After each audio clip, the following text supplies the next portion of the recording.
Oh, I did turn the microphone on for that one. Okay, welcome. I'm going to call our business meeting to order. Before I move on, just a reminder of where the fire exits are for our large crowd here tonight. So in the back of the room and then to my left, there are fire exits. And I need a motion to approve the agenda for the meeting. Brian? Jan? All in favor? Aye. 6-0. And Sarah, I'm going to keep peeking around, so. Sorry, I'm like right No, now. you're fine. So up first, we have our Fall Scholar Athlete presentation. We have Mr. Killian, who's coming. He'll talk a little. Hold on. Before we do this, we need to amend the agenda. Good call. So I'd like to make a motion to, thank you, Lisa, for pointing this out. Make a motion to amend the agenda to remove the executive session at the end of the meeting. So moved. A second. All in favor? Aye. 6-0.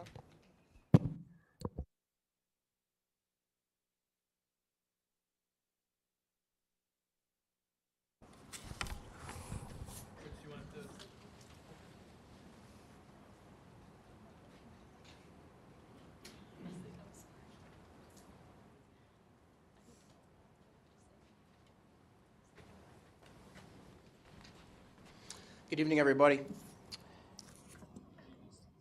At the end of every season, in New York State, that's 3, fall, winter, spring, our State Athletic Association will provide an opportunity for schools to recognize their teams and or student athletes that will achieve scholar athlete status.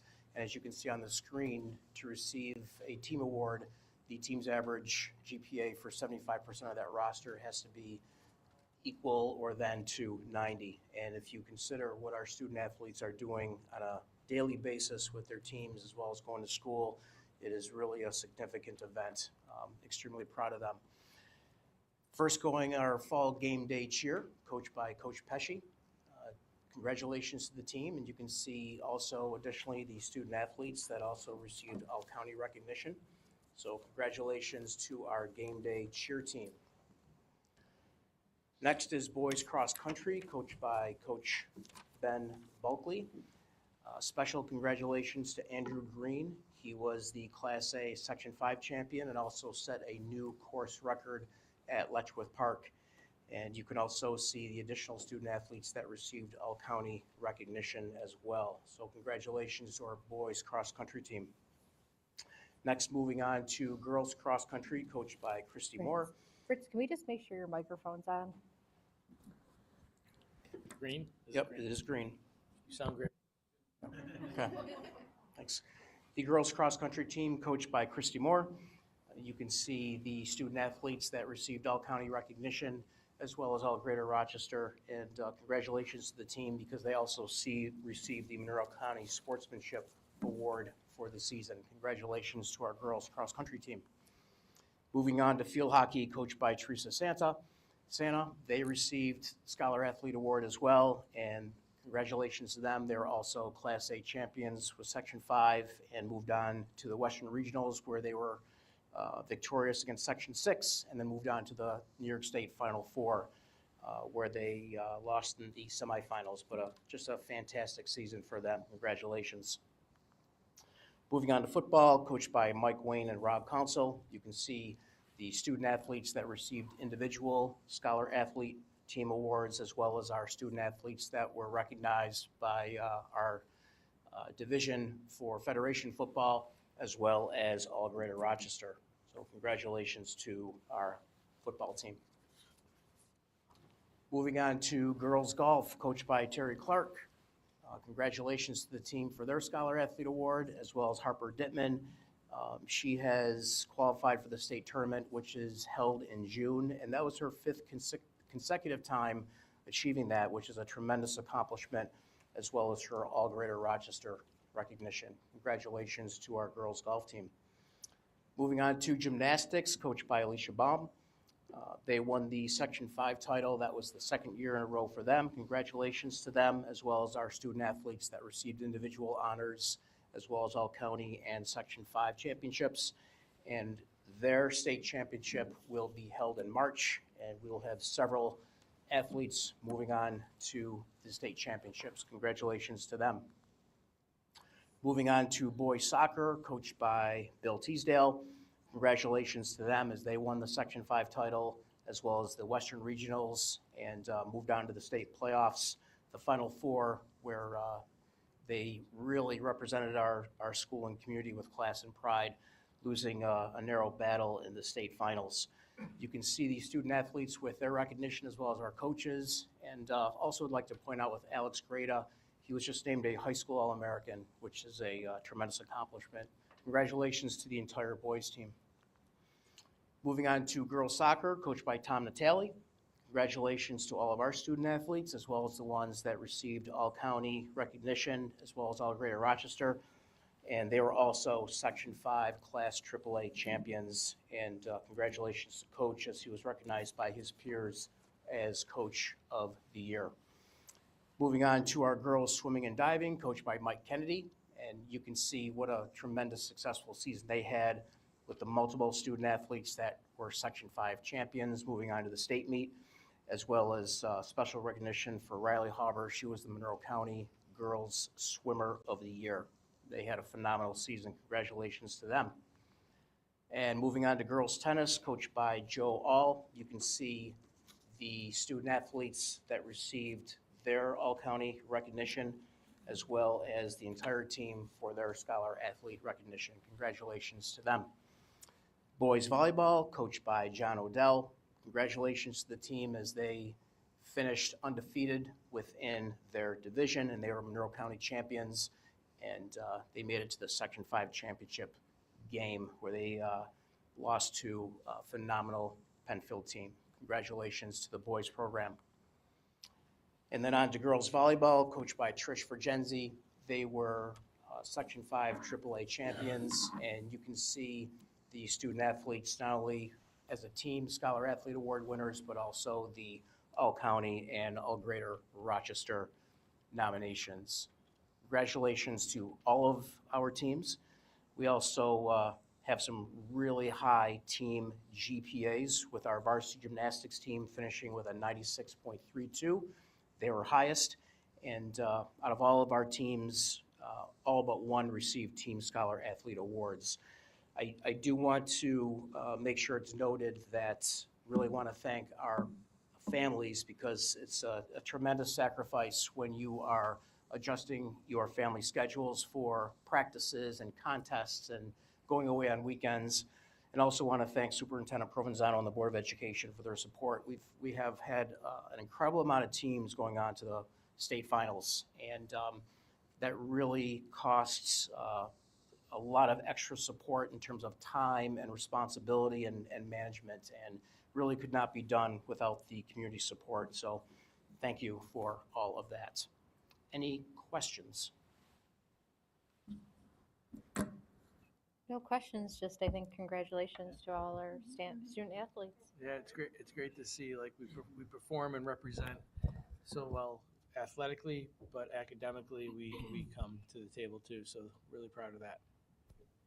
I think Congrats, also Mallory. like a shout out to the educators. I know at least we see in our home that they acknowledge the burden that's on students, and they are flexible within reason with student athletes who are trying to be able to keep learning and get their homework done and all that. So appreciate that. Okay. Thank you. Thank you, Fritz. And the screen up there looks interesting. Oh, I don't know. I don't know what's happening.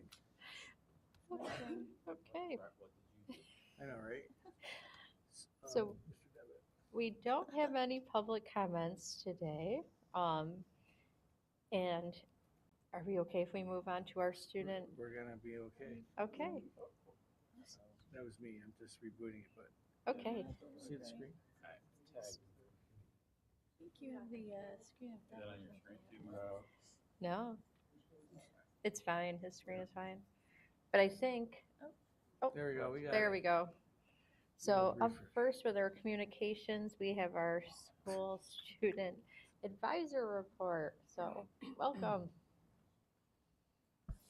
Hi, so this month we went to Dudley, and it was a little different since all the kids are so little that instead of having kids from each grade a smaller group. We visited each of their special areas and asked a few of the student council advisors to talk about what they do there and just explain like, and we asked them like what your favorite one was and just explain like all the different stuff they were learning. And so we saw that they're learning a wide variety of skills in their special area classes. The Spark Lab was definitely one of our favorites, and it's a lot of the kids' favorites when we asked. They have a lot of different like robots and stuff. They're learning how to code like very young, which I think is really cool. And it's just really interesting to see. And they were all having a lot of fun with it, and they get to play with like Legos and different building things too. So it's really cool to see that they're doing that at such a young age. In gym class, one of the things they really mentioned was that a lot of kids that go to gym class learn a bunch of new different sports that they sign up for later, and they go home and they sign up for after school sports, the ones that they're interested in. They shared that some classes get to put on plays, which was one of their highlights, and I know I did a play in second grade that I shared was one of my highlights too. We went to the library, and they were really excited about the idea of a new library and it being more private. And they also really like to pick out a book every time that they go and read it. So that was really cool to hear their experience with that. And then they're very excited for the music opportunities in Northside and beyond, because it was also a very nice special, but they added things that they wanted to add, and we're like, oh, well, next year when you're in third grade, you'll get to do that. So it was cool. Yeah. It was really fun to talk to them, like, in all their special classes. That was, like, one of my favorite visits, I think. Really the only thing we had for improvement was it was, like, shocking the amount of kids who told us their favorite special was library. Like, that was really, like, nice to hear. And we actually had a lot of kids mention how, like, second graders, how they're reading Harry Potter books and, like, much higher level chapter books than one would expect for second grade.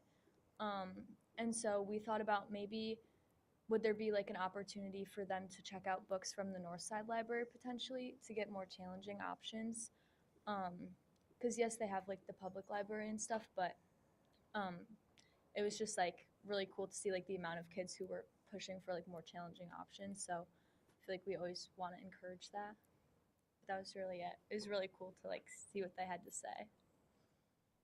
Yeah, so some things that are happening around our district and at FHS are the 4 educators that were designated as New York State master teachers, and becoming a master of STEM content, professional development, and dedication to their school community. And then also earlier this month, 8th and 9th grade families were invited to Fairport High School for a parent night. And I know that was very helpful to calm some nerves. And I know on Friday, we'll mention this later, but we have a lot of 8th graders coming to the school and many volunteers, like over 50, I heard, upperclassmen that have volunteered to help out with this transition. Winter sports are in full swing. Boys varsity basketball is currently undefeated. Nordic and alpine skiing have both had many athletes finishing within top 10 in their past few races. Girls varsity basketball is currently 10-2, and as Mr. Killian mentioned, Alex Greta and Noah Maybaum were both named as All-American athletes, which is really exciting to have 2 in our district in the fall. Yeah, we also have girls indoor track has been doing really well. They just won the 4x200 at the Jack Reed Showcase, which is a really big meet for their season. Also, boys swimming had their last regular season meet tonight. Outside of sports, we have Brotherhood Sisterhood Week coming up in a couple months, but the preparations for that are going on right now with Bro Sis Club at the high school. And also just shouting out Colin Cluse won the t-shirt contest for Brotherhood Sisterhood. So we'll be getting the t-shirts with his designs on them.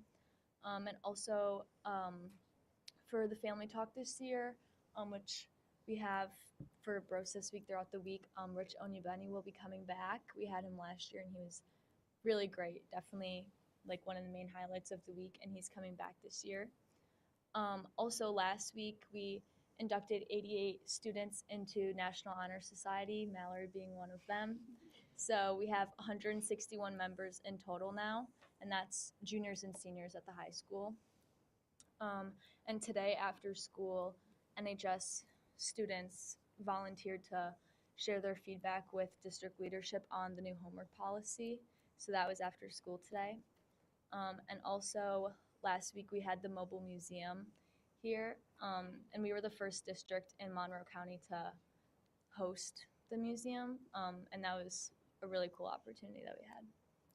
And coming up, we have 8th grade students are visiting the high school this Friday, this Friday, for building tours and like meet and greets and activities, and just like getting to know the school and become more comfortable with it as they transition.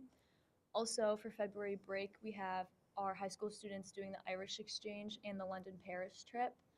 So that's super exciting. And we have rehearsals for the Fairport High School musical in progress because their show performs the first week of March, so that's coming up. I told Mr. Provenzano this morning they have a fight coordinator coming in to choreograph like fight scenes with swords and stuff because they're doing Percy Jackson. So I know the kids in drama were really excited about that. We have the Pink the Rink game for hockey January 31st. This weekend we have the RIT art competition, which Mallory's sister is in.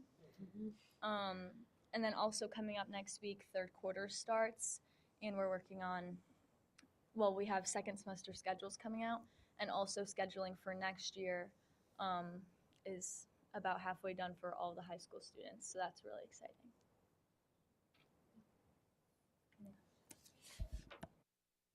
Thank you. Thank you. Yeah. Nothing to report on now. I don't think I need to do anything else.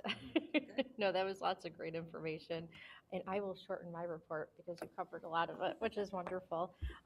So let's see here. I guess welcome back. It feels like we just got back from our 2 weeks of break. Hopefully, people got some rest and are feeling refreshed because it is definitely a busy time of the year. So lots going on. Midterms are taking place this week in some of our high school classrooms. Some students will be taking regions. And as you mentioned, there is no school for students in 9 through 12 on Friday so that students or teachers can grade, but it's great that we have the opportunity to have our 8th grade students come and do a visit as well. So I like the fact that that is happening. Let's see here. At the board level, we are working still on our budget. And I did want to highlight that on January 26th, we will have our first Under the Hood budget series. It's a presentation, and I would definitely encourage folks within the community to come join us, learn about how our budget is put together. I think we always remind people that we don't just do this, 1 month out of the year. This is an ongoing process to make sure that our students and staff get everything that they need. I know Brian will probably mention in the committee reports, but the governor did put out information, so I will not talk on that as much. Another thing I did want to mention is, as a group, we are also advocating at the state level and county level.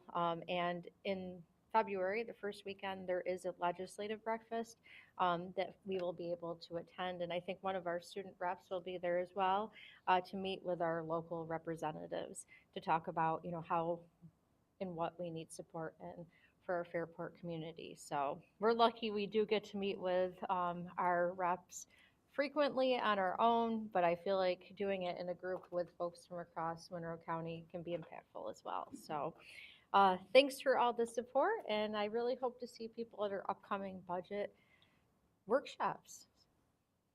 And I will pass it on to you. Thank you. Happy 2020-26. My first official report in 2020-26. We're starting off with a bright spot, student achievement, technology departments, and how it sort of bridges the gap between elementary and high school. Thank you to Lauren Leona, who spends a lot of time putting together these bright spots on student achievement.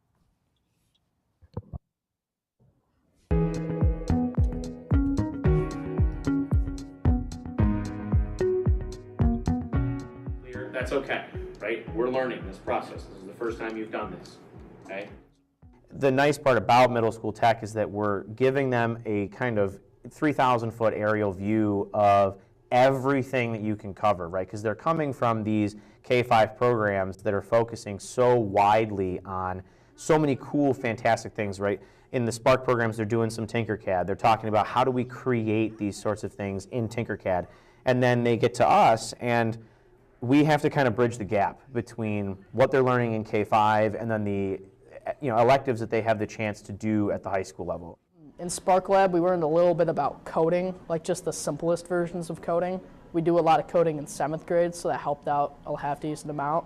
They come in with the skill set, we can get right into what we need to, and really get a little more advanced with them than we could in the past, and seeing projects that are a lot more involved, especially in the coding world and the problem-solving world. The purpose of middle school tech is to give them an understanding of there's a little bit of robotics and a little bit of woodworking and a little bit of coding and a little bit of media design and a little bit of art and a little bit of 3D printing, right? It's just a lot of things, but only a small surface level scratch.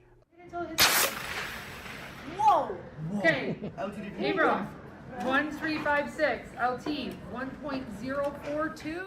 We talk a lot about science and math and technology in the beginning, and how are we going to make the best car that we can, the most aerodynamic, how important weight is. Show them examples, we go through different races, and hopefully really get them ready to create the best car that they can. My favorite thing is making the cars. I've learned a lot about how to cut out wood, how to do 3D, woodworking, how to build a CO2 car. This is all new stuff to me. I really enjoy it. Not till it hits green. 1.084. They've spent about 2 weeks creating these games, creating their rule books, and part of this project that I love is the fact that they just have this open opportunity to do kind of whatever they want.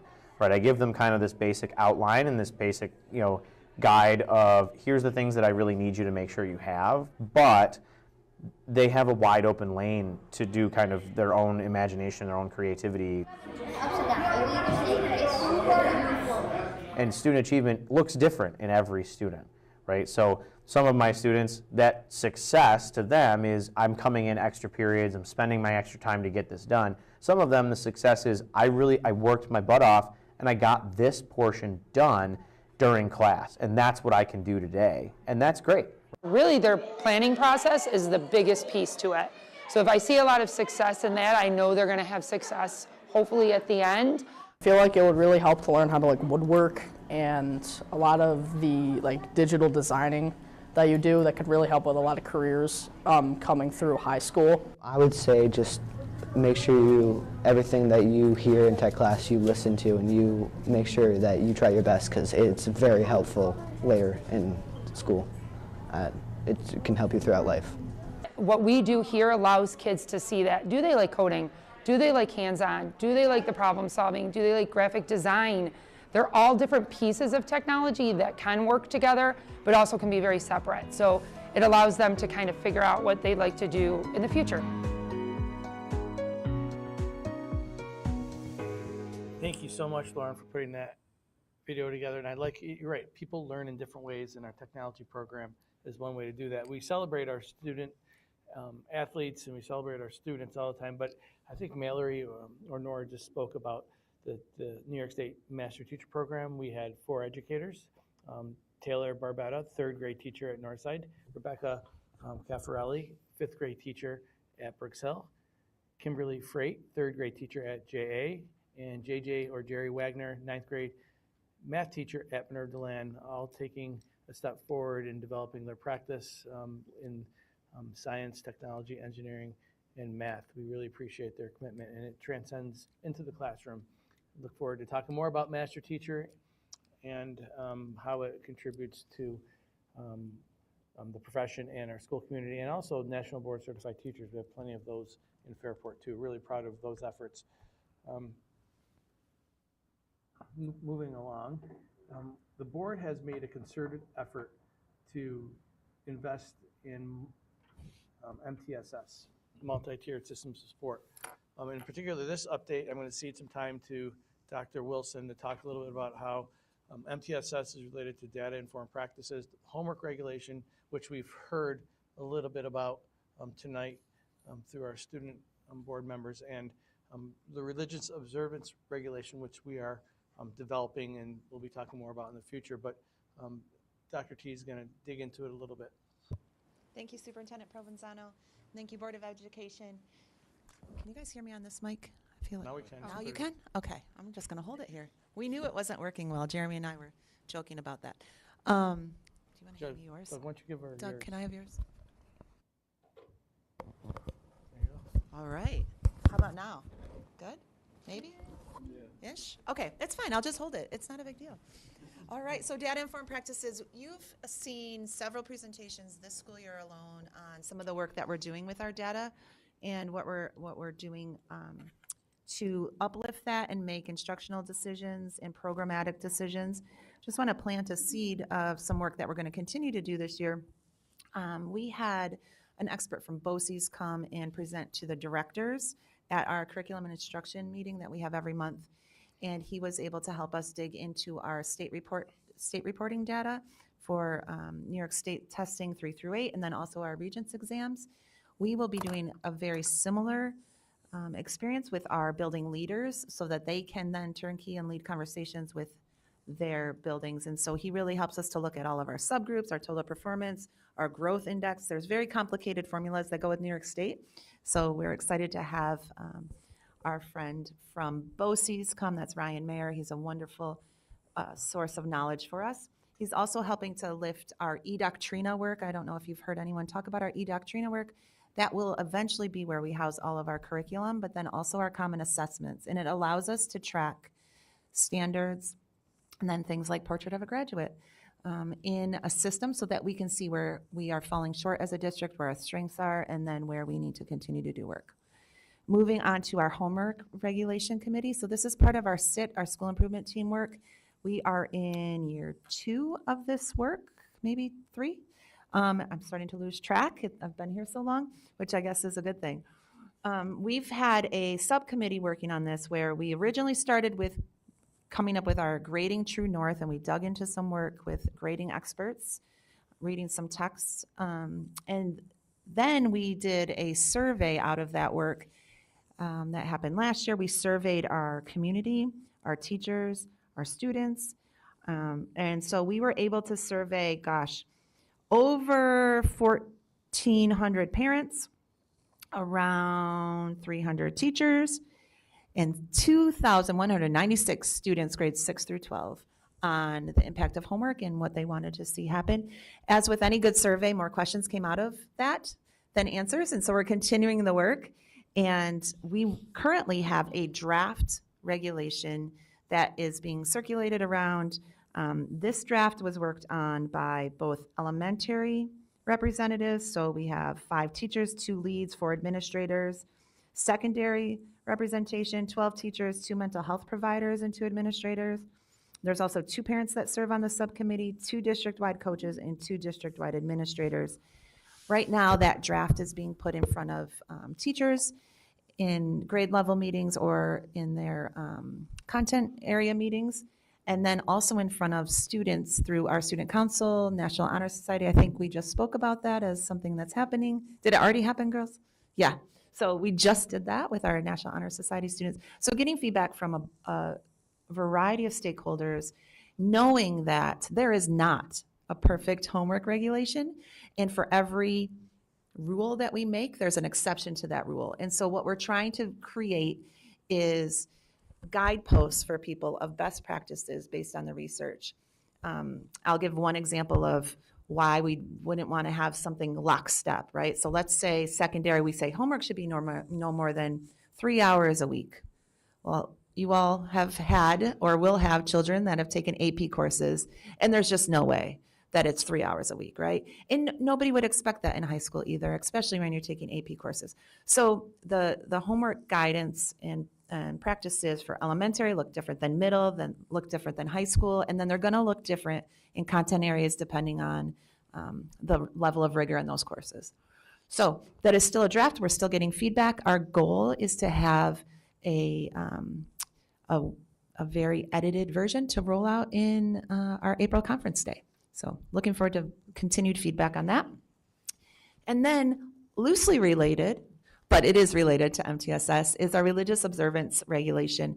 So there is a policy that exists for Fairport right now, and it is a wonderful policy, but it doesn't really give, again, those guideposts for adults that are trying to serve students on best practices. And so we've formed a subcommittee of, right now it's district representation of administrators. Myself and Fritz are on that committee, Deb Miles from Student Support Services, Bob Clark as high school principal, and then Meredith Kloos as principal of one of our highest populations of E&L students. And so we're looking at draft regulations regulations and practices from across the county. We are collaborating with our religious leaders in Monroe County, and then we're also pulling policies and regulations from across the country just to see what best practices look like. And again, this will be a guidance document with a lot of recommendations and guideposts that allow for families to not have to choose between school and school obligations and commitments like homework and testing when it is a religious holiday that is not recognized in our school calendar. Okay, any questions on that? There'll be opportunities to deeply process this and lots of questions in the future. Thanks for initiating the conversation, Dr. T. Like I've been speaking throughout the year, we've been steeped in consolidation. While all this important MTSS work is going on, there's many behind the work pieces on consolidation. I'm going to be talking a little bit about some areas that I've shared with you, and as we move along, not just yet, Mr. Clark, you're coming, I see you. Stephanie Miner and Bob will be talking about scheduling and the transition pieces that we're working carefully on, focusing on the most important piece of the consolidation, which is our students. But we've been talking a little about Pillar 2 this past month, in particular, the time change. It's on everyone's mind, transportation and timing for music ensembles. Thank you so much, Patricia McGrath, and for Kirsten Reading for coming in and touching base on that. But lots of logistics and questions upon questions, and looking for blind spots as we look forward to implementing the time change. Pillar 4, relative to personnel, position analysis by bargaining unit continues as we go through the budgeting process and through the budget season. We'll be understanding how the consolidation is impacting personnel and where staff will be allocated or reallocated for the 26-27 school year as we transition between Minerva Land and Fairport High School. I'm really excited about Pillar 5. There's going to be a specific Consolidation Corner series from Mr. Groh on bite-sized topics that speak to those students and families coming in, that will take topics and just communicate. We can't communicate enough. We'll have it in different spots, but a really concise communication from their principal. Lindsay Reddig is working with Mr. Groh on that piece. And facilities, really important paperwork that needs to be filled out, and that's why these pillars are pretty comprehensive, because it speaks to the mechanical pieces required for consolidation, and we're submitting forms to us, New York State Department of Education, on closing, that's a term that they have, a school, and there's a process associated with that. So while we're building budgets, while we're doing MTSS, while we're managing the day-to-day, these pieces are incredibly important, and our team is focused on them, and I'm grateful that you're taking it on with a full head of passion and to do what's best for our students and community. Budget season is underway. I think we've heard that a couple different times. We did receive foundation aid, and again, foundation aid is primarily driven by enrollment. Again, we've had, even though our enrollment has steadied, it has declined through the years. It's based upon the poverty index, free and reduced lunch. Again, we are considered, and this is a good thing, a wealthy district for the state's lens, but that does impact how much foundation aid that we receive, and it's impacted by E&L and special ed services, and that's how foundation aid is presented or given to us each year. Jeremy, why don't you speak a little bit, because the numbers came in hot today. Yeah, numbers came in today, so every year at this time, all the business officials get on a group email and we start talking about it. So foundation aid came in exactly where we thought it was going to come in. So right now it's a 1% increase, which is almost consistent with a lot of things that you see, a lot of schools that you see around Monroe County, especially the east side. There were a couple outlying districts that got a little bit more, and usually those are your poorer districts, as Mr. Provenzano said. But right now we're sitting at a 1% increase, which is just shy of $327,000 of additional money. That will be our planning and our building block. But again, we'll wait for the real runs that come out in April to see where we're at. But again, that might be after the budget has been developed. So this will be the number that we carry in throughout the budget process. So again, there's lots of comparisons, right? You're going to be sitting around the table, and those factors of enrollment. Some school districts have some increasing enrollment. Some of our neighboring school districts. Some districts might have different wealth index ratios than Fairport does. Some might have a larger ENL population or a larger special ed. So it's not always an apples to apples conversation. So I know you'll be doing all sorts of advocating, and we still have wonderful programs to produce, and our advocacy does make a difference. Mm-hmm. Here are the budget goals, and I'm really proud of these goals because we've been sitting on these for several months now, and that's helped us build this budget so we can move through the process. It's allocating resources to maximize student learning. It's about equitable access to our amazing programming that our staff and students come and talk to us about monthly at our workshops and board meetings, and strengthening the district's universal UPK programming. That's all about school improvement. Also, commitment to our facilities and fiscal sustainability, as always, as we build a budget. Here is the process that President Bells Pacer was speaking to. You could see the 26th and February 2nd are the under the hood budget presentations, which we're excited to present to our community. That really gets into the nuance. It's not a budget presentation on the 26-27 budget. It is the ins and outs budgeting that everyone always wanted to know but was afraid to ask. And Jeremy done an amazing job owning it and developing it, making some changes to it. So looking forward to those two dates. Invitations has been sent out to the community, and looking forward to seeing people. But you can see in February, in March, in April, we'll be meeting multiple times a month, which is great. And it gives the budget process the due that it deserves, all the way up through May 19th. It's January. The days are getting longer. We turn the corner, and we'll be moving along in this process soon enough. So. And Brett. Yes. Those will be taking place under the hood. Do you really not know the name of it? No, I said under the hood.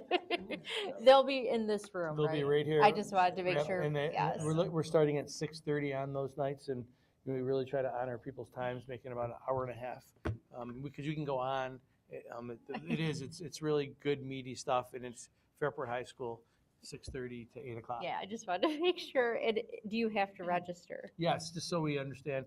We have copies. We try to have activities, just so we can plan it. But if you forget to register, of course you can come. still come. Yes.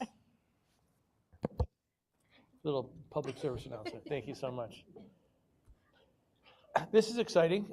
We have been working very closely with Tom Devitt and his team, Lindsay Reddick, as well, trying to come up with a community's news forum for community members who don't have children who go to our schools. So if you're a neighbor who's interested in our schools, we're going to be sending this out via the commentator, but it's out on our website. We want people just to be informed, and it really wasn't as simple as, hey, let's just do this. There's lots of mechanical operational pieces that need to occur, but we're excited to get this out. And we'll be having a monthly newsletter or bi-monthly newsletter that gives important updates. So if we do have special community events, we can invite community in, and they would know. So excited to be doing that. Thank you. Oh, okay. Lots of exciting stuff happening. Okay, so we're up to our board member committee reports. Would anyone like to kick us off? I'll go. Okay. So the Wellness Committee met this past week, and our focus was on sort of analyzing the AAI framework and our board policies. we had a visit from Kevin Henshin, right? And he kind of went over a pilot program that's happening right now with an AI tool called Magic School. And the teachers who are using Magic School are piloting it out with some students this year. And they're asking educators to complete a certification course and work with students on introductory lessons in the classroom. And then after a while, after some lessons are done, we're going to be asking students and educators to fill out evaluations and also go into the classrooms and hear some anecdotal stories about how it's going for everybody. And then when the pilot is finished, the teachers and the administrators are going to work to decide whether Magic Tool is the right tool for us and if the tool is fitting into the framework of our policies. So I'm excited to hear more about Magic School when the pilot is finished. Hopefully there'll be a presentation. I think we were assured there. I'll just say something really quick about policy since Mary Caitlin's not here. We actually didn't meet last month because we were ahead of schedule, so we're meeting this week. But just shout out to what you were talking about with wellness and working in the policy, and also Dr. Wilson talking about putting into effect the regulations around homework policies and the religious holiday observance. And just in general, like, we just appreciate that work because it's a policy committee. We write very broad policies just to be a guideline, but try not to be too prescriptive. And then it's a lot of work on everybody else who's been keeping up with this pace of writing the regulations to actually make the magic happen day to day. So just shout out to everyone who's making that happen. So thanks. I'll do a couple of committee meetings. So we had a pretty robust agenda for audit and finance early in the year on January 9th. I know that on our agenda, we're going to be approving the single audit report later, which is an audit of federal dollars that come to Fairport. No findings, which is you want, because that means we're compliant with the federal programs. There's the extra class audit report where we review clubs and student organizations. It's kind of like an annual checkup just to make sure we're using the best practices. Typically, there's an action plan that comes out of that, as you can expect, guiding students on these best practices. We did our risk assessment, which is a required annual internal check. It's mandated by the state. Typically, there's no real new items that come up on that because we're proactive about addressing those risks, and we've been doing that for a while. And we talked about the 2026, 2027 budget preparation, talked about foundation aid. As Jeremy mentioned, kind of what we thought was going to happen. Seems like that's the direction it's going right now. We talked about UPK quite a bit. We also had a tech task force meeting, talked about some accomplishments, including migrating to Clever for athletics registration, which was very successful. We talked about summer device replacement project, an iPads pilot. So that's going on in some of our schools right now.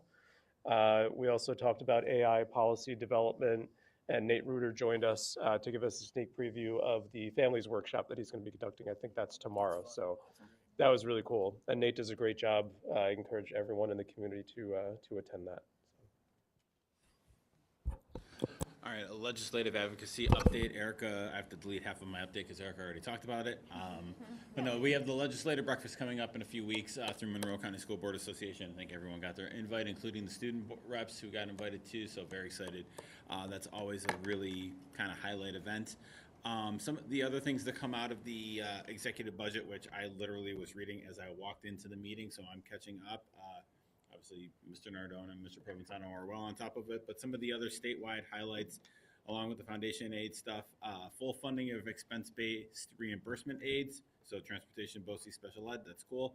One of the big things the governor has been talking about in her state of the state was increased UPK, or pre-kindergarten, really truly making it universal pre-K throughout the state. So that is an increase of almost $500 million to support the phase-in expansion of that over the next few years. And by 28-29, all school districts are going to be required to provide pre-K access to 4-year-olds whose parents and guardians apply, which is exactly kind of what we want in our district, what we've been aiming for. And I know we have a lot of conversations about what's developmentally appropriate for kids and families, what families want, paying for it, all these deals. But everyone understands the importance of this, and now we figure out details, which is great. Also continued full funding for universal school meals, which was worried about that falling out with some of the federal stuff, so I'm very grateful that that is still in the governor's budget. It's consistently been in the legislator's budget, so that is good.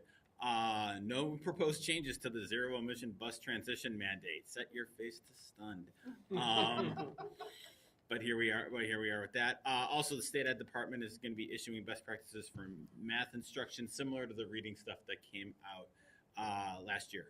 I think that is all of the main stuff in the budget. Obviously, we're going to be talking about how it affects state level, advocating for foundation aid for changes to formulas, perhaps tweaking the ENL portion of that. That's I know state ed has talked about that as a potential advocacy point as well. And Brett, Erica, and I have a virtual meeting with State Senator Broke this Friday. Where we'll be advocating for our district and for what we need.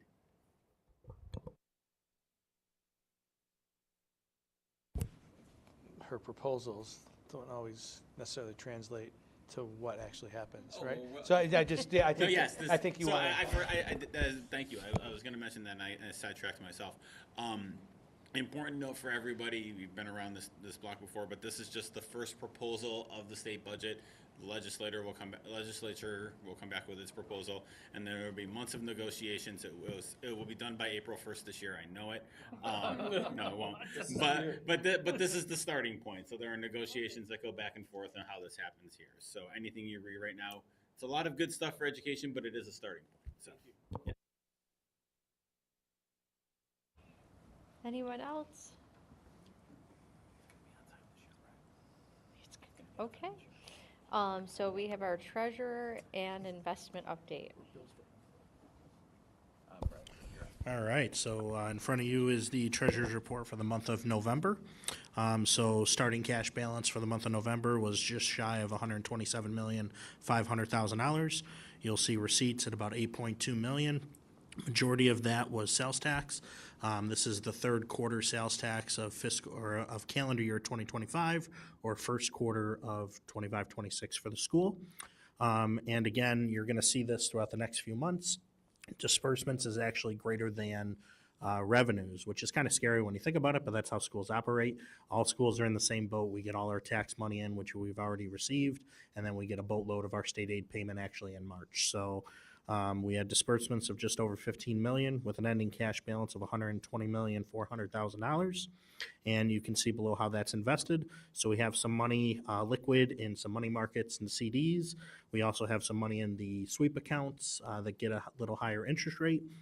And then we have a bulk of money in the T-bills as well that's locked up a little bit more long-term. We are seeing rates kind of come down, so big shout out to the treasurer, Chris, working with the banks, making sure that we're analyzing the treasury bills and maximizing our revenue.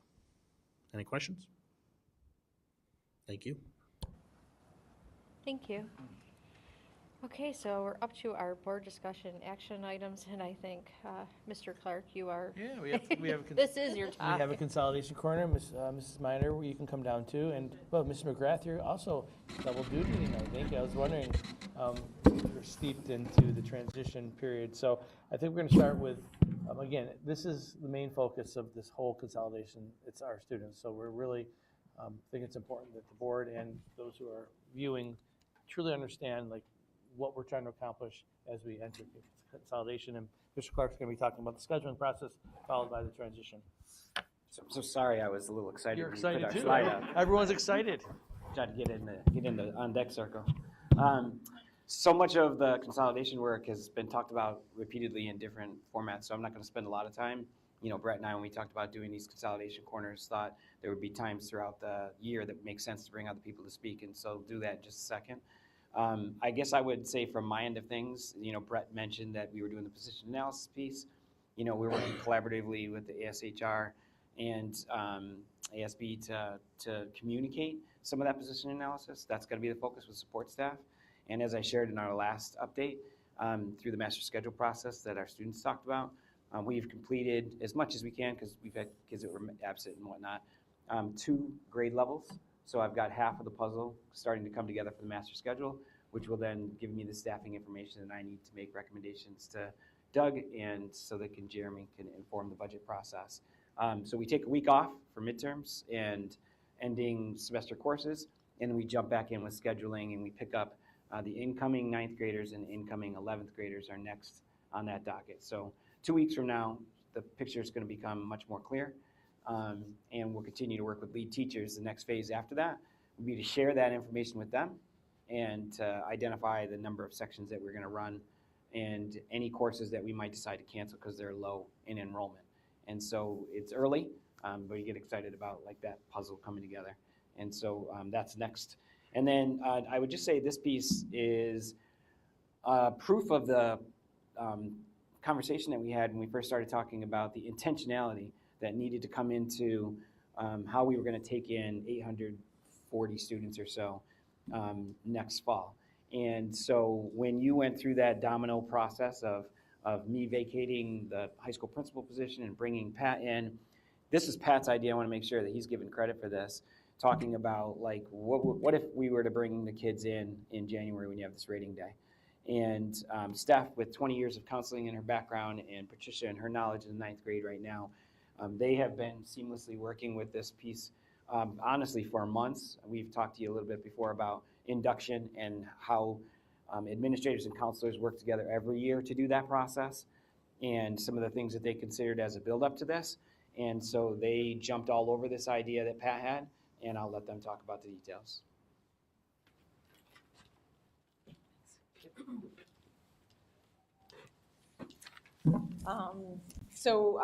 As you know, last year we went through a process of of taking a look at different ways to be really deliberate about bringing in our incoming 9th grade and incoming 10th grade students at Fairport High School, and making sure we're creating an environment where they feel really welcomed and affirmed, especially during this consolidation process.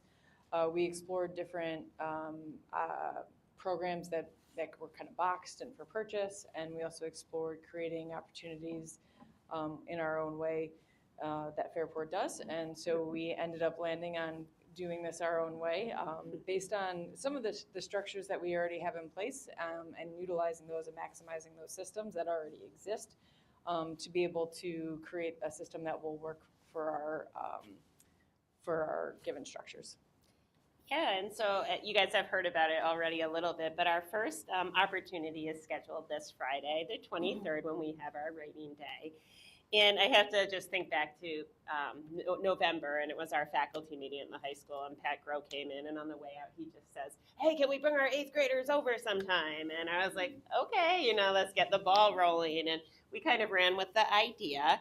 And as a result of Pat's question, right, and this great idea that he had, all of our 8th graders will be traveling over to FHS for a special visitation day. And like Patricia said, it's really our first time to support community building and bringing our 2 middle schools together, because we've heard a lot, that will be a concern of a lot of 8th grade parents, JP parents, and Martha Brown. So it's really our first merging of the 2 schools. Yep, so as a lot of you know, that's always a main area of focus at Minerva, is bringing the class together. So we're really excited to bring together the class of 2030 for the first time on Friday. We'll all be in the gym together. I know, it actually is a cool number. I feel like you guys picked this year on purpose. Totally planned, right? So we're gonna bring them all together in the gym for the first time, try to create a high energy experience, almost pep rally type, bringing in music, bringing in just some energy, some games, introducing the administrators, the counselors, and we will have, I think, about 50 peer leaders in that space as well. We're excited. We're going to have a student speaker. We're going to play some games, have a little bit of fun together, and then we're going to break up into some breakout sessions. Yeah, so we're going to break the class in half, and it's going to be mixed between the 2 buildings. So half of the class is going to start in our awesome cafeteria. I really, truly believe FHS has one of the nicest state-of-the-art cafeterias. It's like a college cafeteria, I believe. And our kitchen staff has generously decided to kind of stay on that day and serve all of our 8th graders. So, Brian, when you talked about the funding for lunches, I was thinking about it. This is really nice that every kid can come over, right, and not have to worry, is there money on their account, is there not? And they're going to practice the lunch line. And even more than that, I think they're going to be super excited by the plethora of choices. So a main favorite top lunch for our students here is Bosco sticks, right? Does everyone love them, guys? Kind of. So Bosco sticks, they're going to be the main entree for our 8th graders. Yeah. You guys want to explain? It's like a glorified mozzarella stick, breadstick. Yeah, but like it's like it's like a breadstick. Like it's not like a mozzarella like crunchy texture. It's like softer. A little, but then there's like cheese on the inside, and so it's like stuffed crust. It's like yeah. So, it is a crowd pleaser here, but if you're not a Bosco stick or if you're lactose intolerant, we also will have our hamburger and our chicken sandwich station, our pizza station, and yogurt parfaits and sandwiches and salads. And, I think it probably is a little more like built up, right? The high school. So students will practice the lunch line and they'll get to kind of sit in their own groups in one half of the cafeteria. So while half of the kids are doing that and the administrators and staff from the middle schools will be in there, the other half, this is what I think is like the most awesome part, will be participating in a small group experience led by like FHS students. And when we looked at do we buy a program, do we create another club here, we really kind of shied away from that because we have so many outstanding clubs and kids already in groups. And so we started with 2 groups, our ambassador club here at FHS, along with our sources of strength organization, and had an overwhelming response. I mean, this has just been in the works for, a couple weeks, and immediately had over 50 students wanting to come in on their day off, right? Like they don't want to sleep in, they want to come here and show our 8th graders around. And it truly shows how amazing our students are. But they participated in a training after school with me today, and they will be participating during lunch periods tomorrow. But while they're in their small groups, they're going to have a classroom, and they're going to have 15 students each, paired with like 3 or 4 high schoolers. And we will have 2 teachers in the room from the middle schools because we can't guarantee that all 8th graders will behave themselves, and we don't want students getting into a power struggle. But they'll do a small group experience, and then they will do a guided tour of the building. And that will be the other 40 minutes. So when their tour is over, they'll come to the cafeteria, and our student leaders will pick up their next 15 kids and go to a classroom, and then we'll do our kind of project. So we're really excited about that. The kids, did an awesome job after school today, and I know they will tomorrow during lunch periods. So obviously this is our first like really exciting experience to bring the class together. We're continuously looking for other opportunities to get students acclimated to Fairport High School, trying to find opportunities for our students who are also transitioning from 9th to 10th grade. While they've the experience of coming together as a class at Minerva, and we're still very much deliberately doing that at Minerva, we also want to help them get acclimated to Fairport High School and the building. So we are consistently on the lookout for those types of activities and opportunities. For our Brother and Sisterhood this year, we are bringing the 9th grade students over to the high school for the family talk. So that'll be another opportunity for them to kind of come over here, see the building, get acclimated to the buildings. We'll actually have 9th through 12th grade all in one space together. So we'll see those numbers there. Consistent, as past years, we'll be offering orientations over the summer in August for students to, they'll have their schedule, they can walk their schedule, have those kind of opportunities. Again, get acclimated to the building. And then we are working on an additional opportunity for the very beginning of next year on one of the opening days to provide time for students to be in the building when staff will also be around and getting acclimated as well, so they can start to see some faces, start to get familiar with who their teachers might be. And again, building that comfort, building that idea that it's a safe place. It's not as big and scary as it might initially look. I actually find Minerva a little bit more confusing to find your way around than Fairport High School, but it doesn't always feel that way when you first walk in. So we really want to get those jitters out of the way before the school year starts, so our students can feel welcomed when they are here. So, any questions? And thank you for the planning and the positive energy around it. And again, the consolidation corner and the pieces of, or the pillars of the consolidation was directly gathered from information we received from stakeholders, from the community, from the school community, from our staff, even from students. So really proud of how we're responding to it. And thank you for making it a priority. I do have one quick question. So do you see something like this happening every year, since we'll always have 8th graders coming? So I think we're going to reevaluate. Oh, sorry. Right. No, I mean, Okay. I just think it sounds. there might be some natural opportunities. Lots of resources are being deployed to make this happen. Of course, there's going to be an onboarding situation. And if it gets rave reviews, we'll continue to develop it and make it appropriately scaled. Because right now it's not to scale, and it shouldn't be to scale because it's a big undertaking, and we're doing all the right things. But once we get to the new school year, we're going to determine what's successful and what's not. We just want to get them over there now. I know. Just sounds amazing. You gotta vote for it. Yeah. Sounds like it. I think some of your children are volunteering that day. So. Oh, they're volunteering? Oh, good. Thank you. Yeah, Ruthie's volunteering. She's been very excited. Rosemary should be coming, right? She's still in 7th. She's 7th. I have a current 9th grader and a current. I always think she's in 8th. Thank you, team. Appreciate it. Thank you. Thank you. Oh. Thanks. Okay, lots of great information. So next up, we have field trips, and I need a motion to approve the attached field trip requests. Brian, Nicole, any discussions here? Excited for NASA Hunch to go to RIT and present. It's NASA Hunch time, you mean? I know. Wow, I love that. Very exciting. We're approving the 8th grade field trip that we just talked about. We are, yep, lots of great things in here. Okay, all in favor? Aye, 6-0. Another exciting thing. I need a motion that the Board of Education approves the second readings of the policies listed below. So moved. Lisa? Jan? I know, thanks for bringing it up earlier, Lisa. I know Mary Caitlin isn't here, but the committee has gotten through a lot, thanks to lots of help from other folks as well. So excited to move forward. All in favor? Aye, 6-0.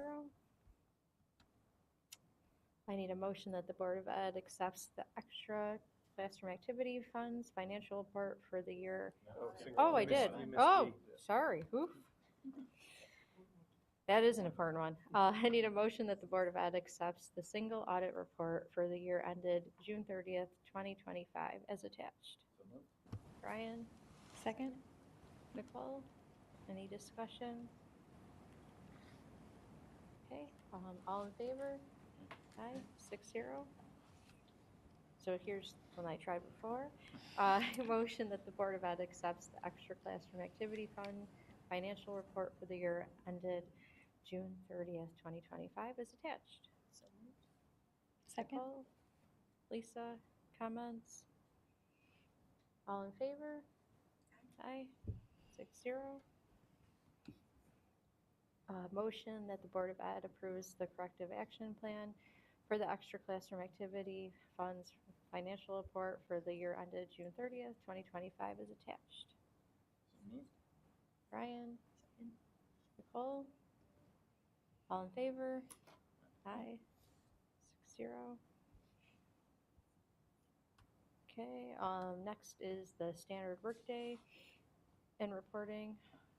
So be it resolved that the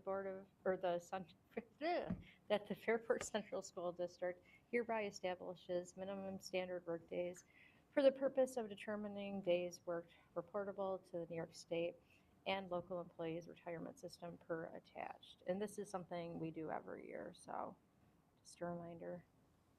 So moved. Second. Lisa, Brian, any discussion here? Okay, all in favor? Aye. Motion that the Board of Ed approves the addition of 2 clubs at Martha Brown as attached. So moved. Lisa? Second. Nicole?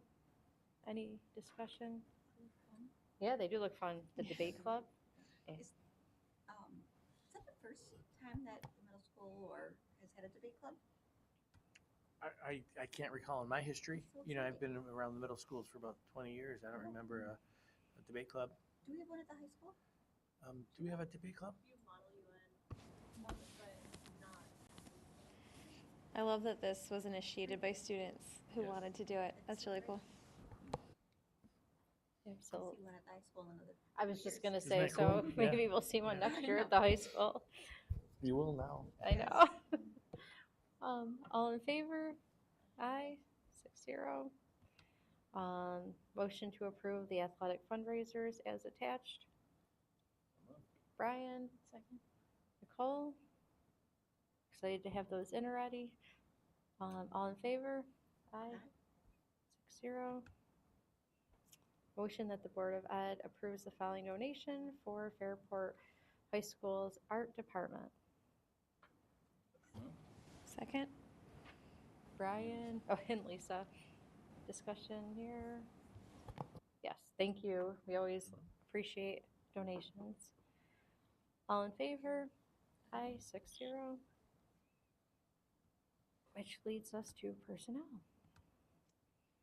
So I need a motion to approve the following instructional staff actions as recommended by the superintendent of schools. Lisa? Second. Nicole? Okay, all in favor? Aye, 6-0. I need a motion to approve the following non-instructional and civil service staff actions as recommended by the superintendent of schools. Brian? Lisa? All in favor? And I have to abstain. So, 5 and. And next up, I need a motion to approve the following athletic staff actions as recommended by the superintendent of schools. So moved. Jan? Second. Lisa? All in favor? Aye, 6-0. Okay, I need a motion to approve the following memorandums of agreement as recommended by the superintendent of schools. So moved. Brian? Second. Nicole? Really quick, I just want to call out the MOA for the additional theater advisors pilot. This is, a couple months ago, the drama club students came and asked us and the district for this. And so I'm grateful to the work Bob and Brett are doing to create these positions. I know they're hard at work finding people to fill them. I appreciate the hard work, but just want to tie to that the students came and now we're officially approving this, and hopefully we can get these positions filled for the kids. I want to put that right back on the board because the board prioritizes, make sure that we have the right support for students. So it's definitely a two-way street, and we're happy to provide all the support we can give to our students. So thank you to the board for allowing that. And I know you have worked, you and Bob have worked closely with the students on this. Are they aware that how things are moving forward and the progress on it? Maddie Power works closely. So we've. I was just gonna say I've been talking to a bunch of people in the musical now because they're in rehearsals for that, but they're really grateful for all the stuff they're getting to do right now, and they're really excited. So I know they'll be excited about this. Thanks, Nora. All in favor? Aye, 6-0. Motion to approve the starting salaries for personnel not covered by collective bargaining unit for the 2025-26 school year as attached. You missed the E. Oh my gosh, my thing keeps moving. Yeah, okay. I think it's because it keeps changing color. Just touching it. Just kidding. I will backtrack. I need a motion to approve the following benefits contracts for personnel not covered by collective bargaining agreement recommended by the superintendent of schools. So moved. Lisa? Second. Nicole? All in favor? Aye. 6-0. See, it changes color. That's why. Okay. I need a motion to approve the starting salary for personnel not covered by collective bargaining unit for the 2025-26 school year as attached. Brian, Second. Jan, all in favor? Aye, 6-0. Which brings us to the consent calendar. May I just say something just that's worth noting? I know we were going through the non-instructional pieces. We have a number of retirements there, and you're looking at the list of those who are going to looking to retire as we enter 2026 from many culture carriers, people that have made an impact on many buildings, many departments. So we look forward to celebrating those who are putting in for retirement. Absolutely, yeah. I'm sorry I didn't mention that earlier. No, thank you for reminding me. It was good to acknowledge, and I know we'll celebrate as well. Okay, I need a motion to approve the consent calendar. Okay, Lisa, Brian, all in favor? Aye. Aye. 6-0. We already amended our agenda, so I need a motion to adjourn the meeting.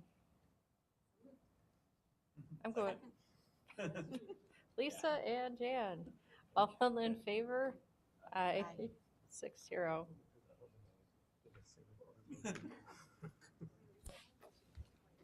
Yeah, it kept moving back. Did you see?